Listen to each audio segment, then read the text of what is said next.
until my well runs dry.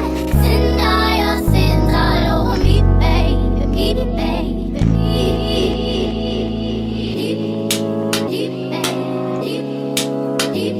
Hey T Squad, as promised yesterday, I said that I would be back with Monique and her husband Sidney's response to her son's Shalon'S claims that she doesn't really want to have a relationship with him and that she needs to stop basically pretending like she does. He had a lot of things to say yesterday. You can check out that video right now on my channel. But let's get into what Monique and her husband had to say about the situation. So we can have this conversation.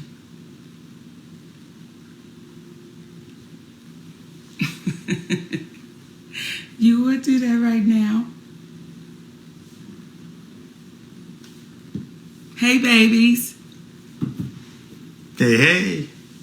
We just wait for y'all to come on in the room so we can have this conversation with our community. What is that? Oh, we good. Let's rock and roll, baby. Let's rock and roll. Mm-hmm. The title of our conversation, or the theme of it, is called The Long Way Around, because ain't no shortcuts. Pickles, stop playing with that paper, please. The reason we're having it is a multitude of reasons, but we're going to start off with, there was a Instagram that was put up, or I guess It was TikTok, baby. TikTok that was put up by My son, my oldest son, Shalon. And this is what I want to say to this. There are some people that are saying, oh, you should be ashamed of your mothering skills. You should be ashamed of yourself. This is what I'll say. Let's let it play out. Because the same ones that said to me, I was crazy, I was deranged, we watched it play out. So just like with my son, we'll watch this play out. And I do want to address this though, Shalon. When you say her daddy, then that's when mommy gonna say stop playing, because you know this has been Uncle Sid your whole life. Uncle Sid knew you before you knew you. So for you to say her 3 sons, yes, you're absolutely right. He has 3 sons. He can't claim you as his son because he's always been Uncle Sid, and he knows your daddy very well. and love that brother. And the irony of all of this is not what is said, but what's left off. Yes. See, you're leaving off the fact that the last time we laid eyes on you, your mother got you everything you needed for the newborn baby about 3 years ago. You're forgetting about how I, from Georgia, am talking you through getting your car after we gave you the half of the down payment for it. And you were 31 years of age, 32 years of age at that point. And I'm negotiating the deal with the dealer for you as you sit there. And you have the vehicle you're driving right now because of your mother. These are the things that you're leaving out when you're expressing what you're expressing in reference to your mother. You're not expressing the relationship that you have with your father, where you spoke ill to him, not to mention spoke ill to your mother, but somehow your mother and father and I all have a loving relationship and communicate back and forth because of the love that we have for you. The one thing these individuals, and to the individuals out here that oftentimes speak after they've heard one side of the story, there's an old saying, believe half of what you see and none of what it is that you hear. Please don't take our word for it.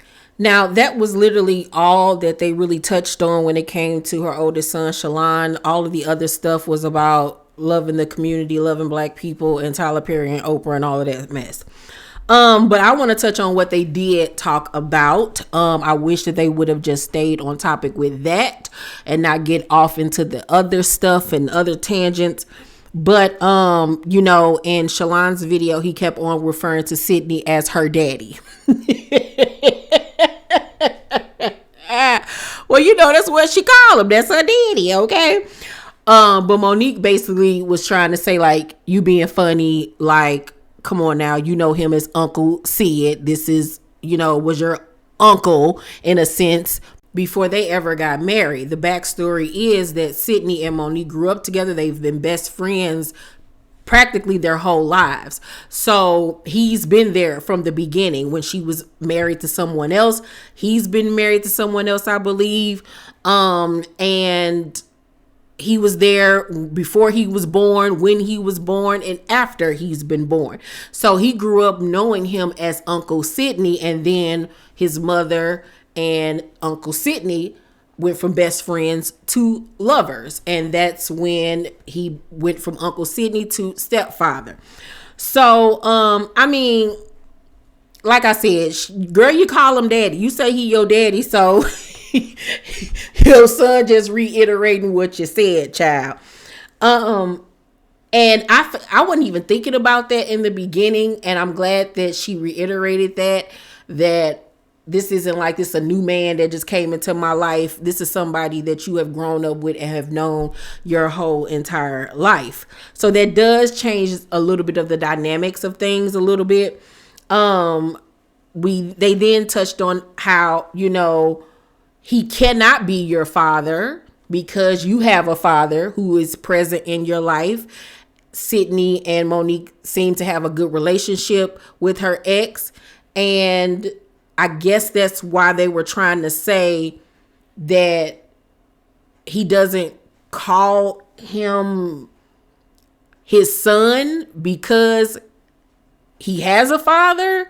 But to me, yeah, you've came into his life as Uncle Sidney. That's what he's known you as, like an uncle figure.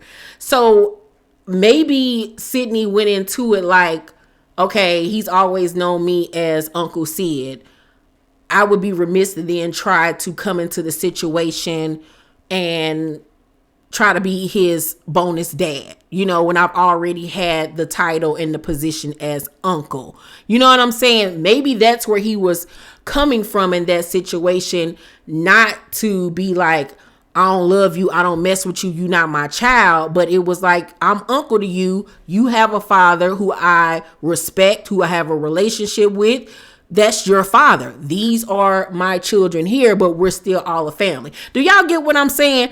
I'm thinking that that's maybe where he was coming from, and I wish that he would have expounded more on that during the conversation, because obviously Shalon feels like there was a separation where he's over here, you're not my son, but these three are my son with your mom, but you're not. You know what I'm saying? So I wish he would have, like I said, told us more on why that separation was there, because obviously Shalon feels some type of way about it. The fact that they have helped him out financially over the years, how when he was having his daughter, she bought the baby everything that she needed, and when he needed a car, she gave him the money for it. Those are all wonderful things that she did not have to do because he is grown. But at the same token, like I said in my response video from Shalon's live, throwing money at a situation does not take away the years of pain that he's gone through. Yes, you stepped up financially, but he's still looking for you to step up physically in his life. And it takes more than one apology for things to be able to move forward. Okay, you can apologize, but if there's no action behind it, then it's just going to lead me to believe that was all talk. You know what I'm saying? The proper way to do it is, son, I apologize for not being the parent that you deserved, that you needed, you know, growing up. I prioritize my career and my dreams over you, and I'm sincerely apologizing. But from today moving forward, I'm going to show you that I love you and that I regret the past. I can't change the past, but I regret it. And I'm going to step up and be the mother that you deserve. And that means not just apologizing today and then just saying, okay, when you ready to talk to me, we'll move forward. No, it's calling you, checking on you, talking to you, spending time with you, showing up in your life for you, and not just financially, emotionally, spiritually, physically. These are the things that need to take place. You know what I'm saying? So I wish that they wouldn't even brought up the whole money situation. You know what I'm saying? Because that's what he said in his video, that she does throw money at the situation and think that that's going to fix things. And then when it doesn't, then he's ungrateful. So I 1000% believe Shalon when he said that. And then lastly, when she said, you know, just let everything play out. Y'all thought I was crazy when I was talking about all this other stuff, and then it came out that I was being truthful. So I guess she's basically saying, let the situation with her son play out however way it may be, but y'all gonna see that it, I guess, all ain't what it seems to be. I don't want to see it play out. I want y'all to get it together. I really do, because life is short. And once again, it was like she was proving him right by only focusing on him the first 5 minutes of the live, and then all the rest of it was a bunch of other stuff. You know what I'm saying? So it is like, okay, I said what I said, but now let me get back to the things that are more important to me. So I get where her son is coming from. I would have wished she just would have never did a live in response, period, because none of this needs to be on social media. This is none of our business. This is stuff that y'all need to take care of. Y'all need to go to family therapy. Y'all need to go to therapy separately, and y'all need to get this together. Y'all really honestly do, because there's a lot of hurt and anger there, and accountability that needs to be taken accountable for, you know, and that comes from you, the parent, Monique, not him, the son, but you, the mother. And that's how I feel about the whole entire situation. And there needs to be conversations and therapy with Sidney being involved too, because obviously he feels some type of way towards him, you know. But y'all let me know down below in the comment section what y'all think about Monique's and Uncle Sidney's response. Let's talk about it all. Make sure to thumbs up this video, like and subscribe, and hit that notification bell button, you guys. I love you so very much, and I'll see you on the next video. Bye.